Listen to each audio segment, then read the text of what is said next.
Magandang oras mga kababayan, mga kagulin boy. Medyo napaka-delikado nitong standoff ng Philippine Navy at Chinese Navy diyan sa Ayungin Shoal. Sabi nga ni Gibo Teodoro ay asahan na lang natin na palaging mangyayari itong tinatawag na close encounter. Bakit nga ba napaka-delikado nito? Kasi ito'y military ship na ito. Hindi na ito yung civilian ship na kulay puti. Ito yung color gray na mga barko, ibig sabihin pandigma, battleships na ang mga nag-encounter diyan sa WPS. Hindi nakagaya noong nakaraang mga ilang buwan na mga kulay puti na civilian ships, Coast Guards na mga barko ang nagbubombero sa Coast Guard ng Pilipinas. Ngayon ay Navy to Navy na. Merong mga armas ito, mga modernong barko ito pareho. Kaya, sabi ni Gibo Teodoro, ay talagang palaging mangyayari itong close encounter standoff ng Pilipinas. Kung bibigay tayo ay wala ng pag-asa ang ating susunod na henerasyon. Kaya kailangan tatayo, standoff tayo against China. Narito ang ulat, atin panoorin courtesy ng UNTV with Gibo Teodoro. I'm not alarmed and I'm not surprised. Sinasabi ko na matagal na. Pakikibaka ito. We have to expect those things to happen. Hindi na naalarma at nagulat si Defense Secretary Gilberto Teodoro Jr. sa nangyaring encounter ng Navy ships ng Pilipinas sa China sa West Philippine Sea. Nitong Lunes, nakaranas ng dangerous maneuver at pagbuntot mula sa Chinese warship ang BRP Emilio Jacinto habang nagsasagawa ito ng maritime patrol 11.8 nautical miles mula sa katimugang bahagi ng Baho de Masinloc. Ayon kay Secretary Teodoro, asahan na ang mga ganitong pangyayari. We have to expect more of the same. I mean, alangan naman hindi natin gawin ang katungkulan natin sa ating jurisdiction sa ilalim ng batas. Hindi pwede yun. Hindi sila ba nagdidikta ng batas ng mundo? Hindi. Tama, si Gibo. At ayon sa narinig ko, ay ang China ay alam nila ng China na hindi talaga sa kanila ang teritoryo na ito, ang Ayungin Shoal, ang WPS, pero ganun din ang kanilang ginagawa. Palaging naghaharas, araw-araw, gabi-gabi, kung walang humpay ang style, ang plano ng China diyan ay walang humpay na paghaharas, panghihimasok sa WPS sa ating teritoryo. Patagalan lang ito. Sabi ng China, ito'y patagaran lang, kung sinong susurinder ay kawawa. Kaya ang China ay gumawa talaga ng maraming barko para lang sa maneuvers na ito, na halimbawa pag nasira yung isang barko ay mayroon na namang isang barko kinaumagahan na pupunta diyan at ipapakita na sa kanila talaga yung teritoryo. Pinapatrolya nila yan halos araw-araw para makita ng mga Pilipino na nandiyan sila palagi.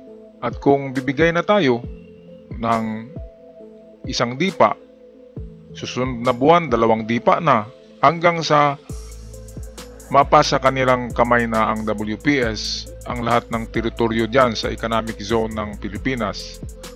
Ang masama ay kung makuha na nila ang ating economic zone, ay ano na naman yan, pagbabasihan na naman nila ang 200 nautical miles galing sa baybayin, ay papunta na talaga sila sa mainland ng Pilipinas hanggang sa mapunta na sa kanila lahat ng lupa sa Pilipinas. Dinahandahan lang tayo nito. Iniisa-isa lang tayo, mga kababayan ng China. Ang China ay ganun din yan. Parang takot din sila sa kanilang ginagawa kasi alam nila na trespassing sila. Pero kasi yan ay plano talaga nila na ganyan ang gagawin para kung magulat ang Pilipinas, matakot tayo at susurrender at mawalan na tayo, masisira yung mga barko natin. Kung wala na tayong pang counter sa kanila, sabi nga ni Gibo Teodoro, ay expect na araw-araw or palagi nang merong close encounter ng Philippine Navy at Chinese Navy. Okay, balik tayo kay Gibo Teodoro, courtesy video ng UNTV. Sinabi pa ng kalihim na may kabayaran para makamit ang kalayaan. Ngayon, ano ang price? Kung magdesisyon tayo na madali, apis capitulate. Ngayon, kung tinatawag natin ang sarili natin na republika at makasarinlan, stand up. Nasa stand up tayo. Ang cost nun, mangyayari ito. Ang cost naman, pag hindi tayo tumayo, kalimutan na natin yung kinabukasan ng ating mga anak. Ayan, yan ang pinaka-importante na palagi ko rin yan sinasabi, na yan ang future ng Pilipinas, ang WPS, diyan tayo yayaman, at kung makuha yan ng China, ay masolve din nila ang kanilang economic crisis at lalong yayaman ng China kapag makuha ang WPS, kasi nandyan nakatago lang dyan sa ilalim ng karagatan ang trilyones, dolyares na halaga ng mga langis na nakareserba. Kaya ang Amerika ay interesado diyan para makapag-mina. Kaya tinutulungan tayo, pero okay na ang Amerika kasi hindi naman aagawin ang teritoryo. Sila ay magmimina lang at meron tayong hati. Hindi katulad sa China na talagang kukunin ang teritoryo. Kaya sabi ni Gibo, tama ang sabi niya, na we are on stand up. Stand up. Tatayo tayo ng dalawang paa. Kaya kung tatayo tayo, aatakihin tayo ng China. So ganito na palagi ang mangyayari. Depensa tayo. At hanggang sa sino ang magsawa, di ba? Kung magsawa na ang China sa kakapasok diyan, parang mouse and cat play, di ba? Parang naglaro ang daga at pusa. Habulan palagi sa WPS. At kung magsawa ang daga o ang pusa, ay meron talagang isang matatalo. Pero para sa atin, kasi napakaliit lang ng teritoryo ng Pilipinas at ng bansa, at dumadami na ang ating populasyon, kailangan talaga tayo mag-expand ng teritoryo. Saan tayo mag-expand? Di sa karagatan, di ba? Pwede tayong mag-reclaim ng mga isla na maliliit, tatambakan, gawing artificial island, para lalaki ang area ng Pilipinas. At kung hindi natin yan gawin ngayon, ay makukuha yan ng China at lalong liliit ang teritoryo ng Pilipinas. Kaya ngayon ang oras para idipinsa ito. Kailangan natin ng military power. Kaya kailangan sa ating gobyerno gagawa ng batas na makulong ang mga kurakot. Kasi kailangan natin ngayon ng pera, pambili ng mga makabagong gamit sa military. Submarino, mga barko, jet fighters, mga missiles, and even nuclear arms. Diba? Meron na tayong diyan sa Bataan, nuclear power plant. Kailangan lang yan i-reactivate at konting repair. At pwede na tayong makapag-harness dyan ng nuclear power na magagamit sa mga nuclear arms. Kaya ang dapat sana mayroong batas ang Pilipinas na makulong itong mga kurakot na opisyalis ng gobyerno diyan sa Senado, sa Congress, makulong or may parusang bitay para mabawasan na ang pangungurakot ng pera natin. Marami tayong pera, mayaman ng Pilipinas, kaya lang kinukurakot ang kalahati. Kaya ang napunta sa military budget ay kakaunti. Kaya binubuli tayo ng China. Ngayon na nag-umpisa na tayong with administration of PBBM, di ba? Nag-umpisa ng madibilap ng full ang military capabilities ng Pilipinas ay lumaki at nagiging stronger. Di ba? Marami na tayong missiles, marami tayong tangke de guerra, marami tayong jet fighters, kulang na lang tayo ng mga barko at submarino. Mga kababayan, napakamahal ng mga submarino at barko at jet fighters. Kaya kailangan talaga, kahit yung mga pork barrel ng mga senador, ay kunin na yan at ilagay doon sa pondo ng military para matakot ang China sa atin. Kung meron na tayong nuclear capabilities, di ba takot yan sigurado? Kasi ang inchik, hindi naman talaga yan, ang mga utak nila ay negosyo lang eh. Hindi mahilig sa gira ang inchik. Nagkaganito lang to dahil sa kanilang presidente ngayon na si Xi Jinping ay isa sa disipulo ni Mao Zedong. Isang loyalista ni Mao Zedong na pinagpatuloy ang adhikain ni Mao Zedong. Si Mao Zedong ay founder ng communism sa Red China. Yan talaga ang founder ng Red China, ng komunistang China, si Mao Zedong. At ito namang sa Russia, si Karl Marx, Yun din ang founder ng communism sa Russia or Union Soviet, which is si Putin din ang disipulo. Kaya itong dalawa magkaibigan to, si Putin at Xi Jinping, dahil pareho ang kanilang idealism. Ito yung komunista or communism. Pero nasa ano na ang China ngayon eh. Nasa brink of collapse.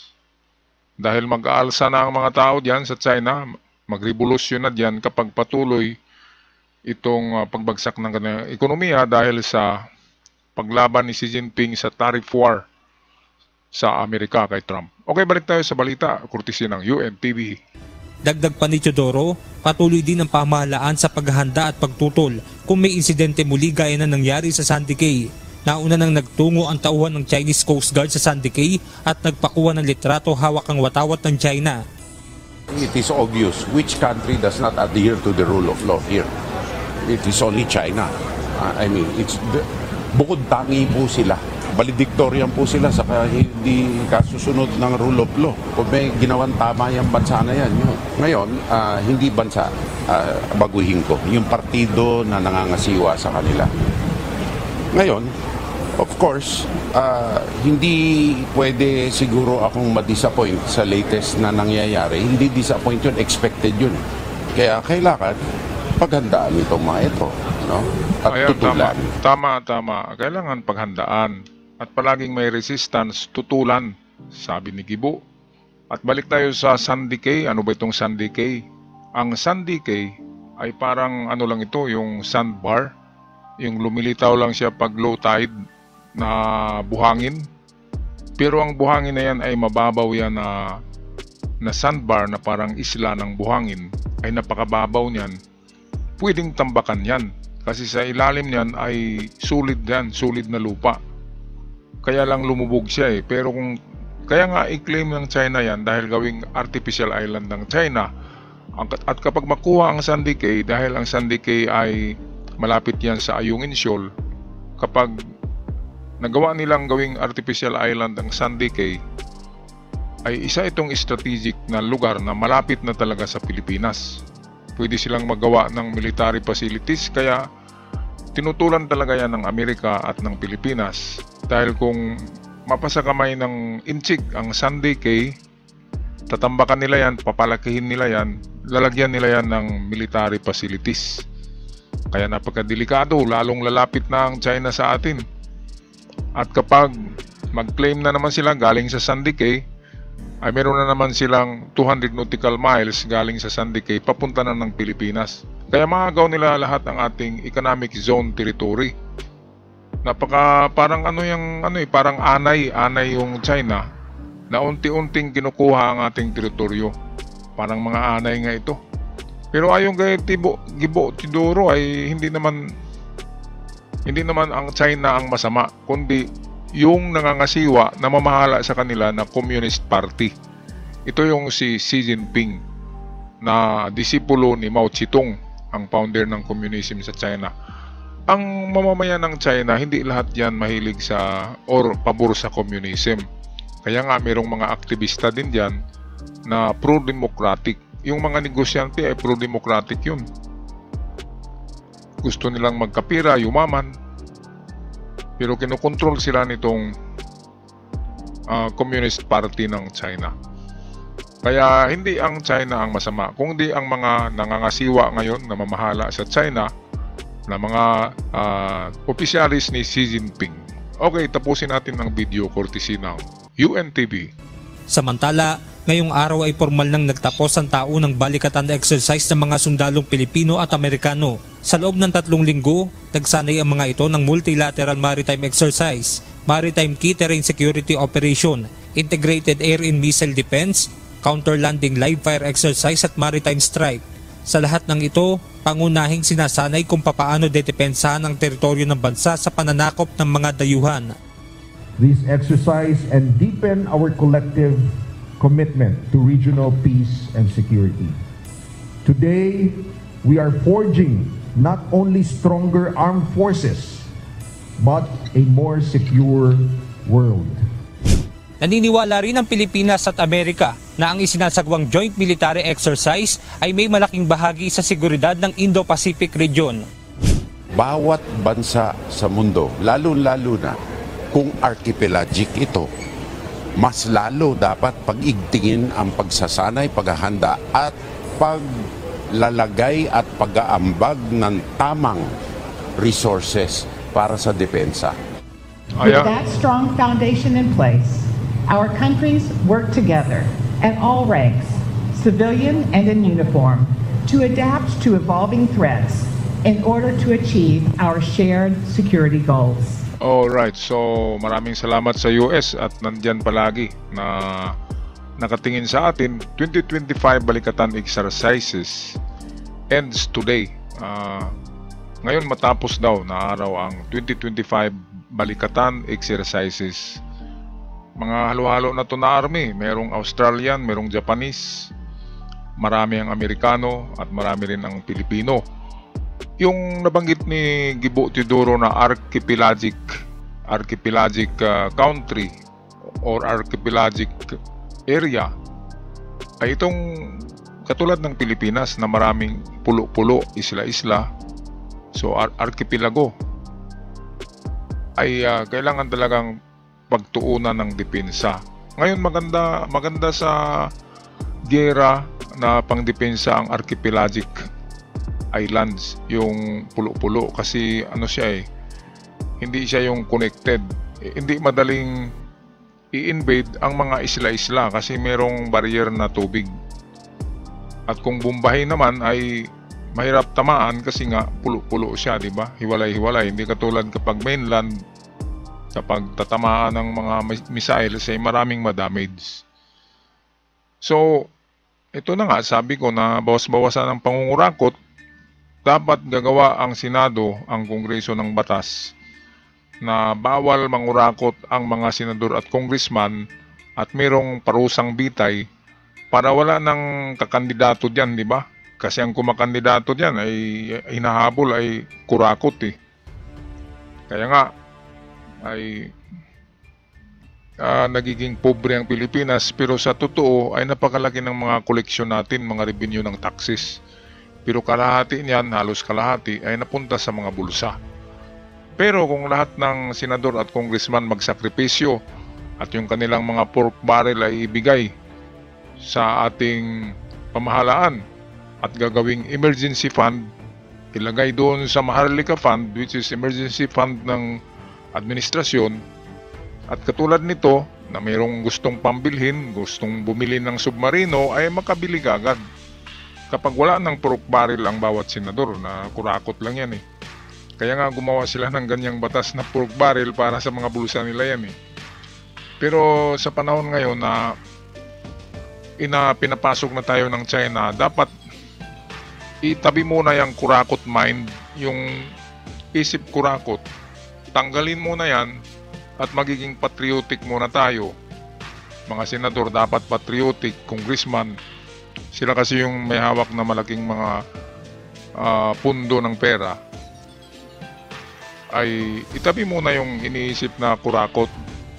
And then gagawa ng mga batas na makapag-ipon ang Pilipinas ng malaking budget para sa military. Katulad ng Japan ay nag-allow sila ng napakalaking budget para lamang bibili ng mga 6th generation fighter jets, mga barko, at palakasin pa ang kanilang armed forces dahil sa banta ng China.